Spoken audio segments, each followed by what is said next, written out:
tonight we're gonna cook miso cabbage. First, I have to cook the rice or prepare the rice for the rice cooker. So first, we're gonna rinse the rice. And I think you are supposed to soak it too, but I don't soak it, I just rinse it. And I add the same amount of water to the rice cooker. 1, 2. And then it just goes into the rice cooker. We got this rice cooker at a thrift store for about $10, and it's wonderful. Rice cookers here, you can spend like $300 or $400 if you want to. Yeah, this is probably an expensive one in the store, at least $100. Yeah, but what brand is it? It's Toshiba, but so $10? You just press this button and it'll cook the rice in 45 minutes. Nice. Next, what we're gonna do is put a little bit of oil in the pan. Oil. Turn it on. We have gas here, which I love, and this is the first time I've ever had a stove that was a gas stove. I always have cooked with electric, so I like the gas. The recipe calls for 1/4 of a head of cabbage. Cabbage will go in the pan. Bell pepper. I'm going to use 2. Add it to the pan. I don't have a ton of room in my kitchen. I like to cook things that are one pot, one pan, and then that way it's easier for cleanup and I don't have space for a lot of pots and pans. I've got the cabbage and the bell pepper cooking. And here it's sizzling.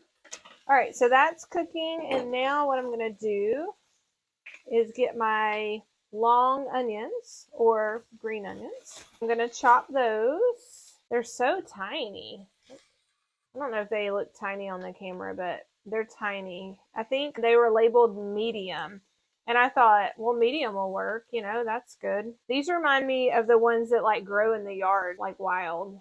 But they smell like green onions. Chop those. I'll give you a little tour of the kitchen. This is obviously the stove.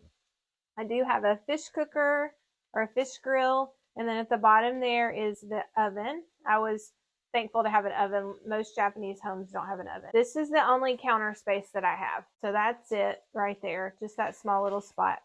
And then I do have a large sink, so that's nice. And I've put my dish drainer in half of the sink. It's just one long counter. And then this side is our pantry, and then drawers that have the dishes. It's pretty cool. The dishes go in the drawers in this house. So I think that's pretty cool. So you have the pantry, the drawers for the dishes. There's another drawer that has my baking pans. It's like an appliance drawer because there's a plug back there that you can plug your appliances into. And then we have a Japanese microwave.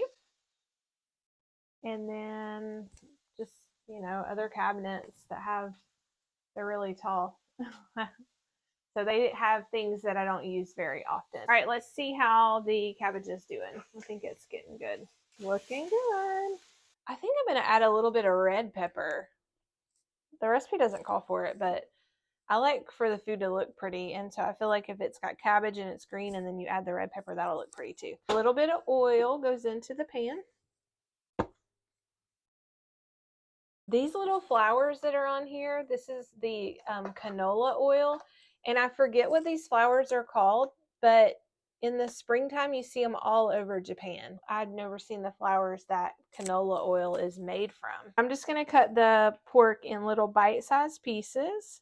Cook it over medium heat until it's done. When we first moved here, when I saw the pork like this, I thought it was bacon because that's what it looks like, strips of bacon, but it doesn't fry like bacon, so you learn pretty fast it's not bacon. It's just thin slices of pork. So let me turn the eye back on. See, I think that bell pepper just makes it look pretty. Like the colors look pretty. It's looking pretty good. Almost done. Probably is done. I like to cook my meat when I'm sauteing it, like get it a little bit brown.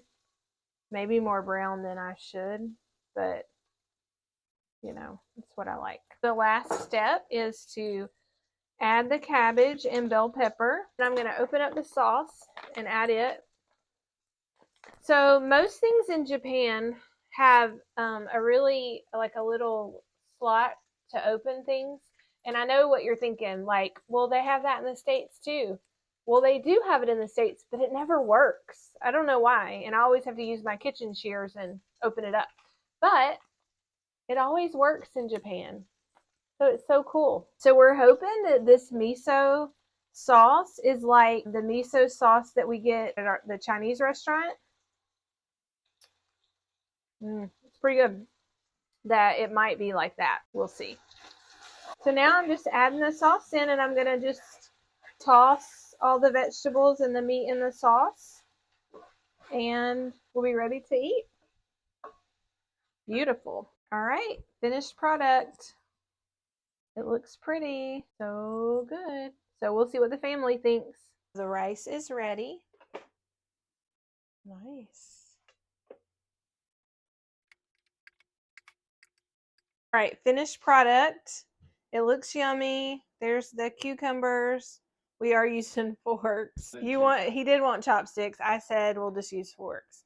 Andrew, how does it look? Not good. All right, Lydia, what do you think? Lydia's already tasted hers even before we said the blessings. Just go ahead and get a bite. All right. Go ahead and get a bite and let's see how it Let's tastes. do it. And if it's bad, don't say it's bad. Just pretend like it's good. Is it meat in it? Thanks for watching. We'll keep you posted. Japan.